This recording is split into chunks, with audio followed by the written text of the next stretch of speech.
দাপট কালী মায়ের মন্দিরে। তো এখানে সামনেই পুজো, তোমরা দেখতে পাচ্ছ চারিদিকে প্যান্ডেল শুরু হয়ে গেছে। নমস্কার দিদি। হ্যাঁ নমস্কার। আচ্ছা, তো একটু কত তারিখে পুজো, এই জায়গাটার সম্বন্ধে? চৈত্র সংক্রান্তি পুজো হয়।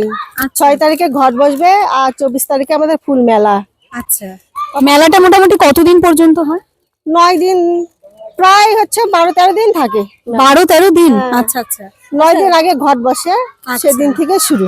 আচ্ছা, ওই যে ওখানে দেখতে পাচ্ছি ঘাটের এখানে যে সব ভক্ত থাকে যে ওখানে নগুন পড়ায় আচ্ছা আর সব জল নিয়ে এসে মায়ের ইয়ে করে, স্নান করায়, মায়ের ঘট বসে এখানে উৎসব করে। আচ্ছা আচ্ছা, আপনার নামটা দিদি? নিয়তি মহন্ত। আচ্ছা, এখানকার স্থানীয় বসেন? হ্যাঁ। আচ্ছা আচ্ছা, এখানে মোটামুটি মুখা নাচ, এখানকার যে মুখা নাচটা হয় সেটা মানে কবে আসলে আমরা দেখতে পাবো? ওটা হচ্ছে 13 এপ্রিলে হচ্ছে চৈত্র সংক্রান্তি। আচ্ছা, 13 এপ্রিল চৈত্র সংক্রান্তির দিন, মানে ঠিক পুজোর আগের দিন হচ্ছে। হ্যাঁ। আচ্ছা, পুজোর আগের দিন মুখা নাচ হয়। অনেক ধন্যবাদ দিদি আপনাকে সময় দেওয়ার জন্য।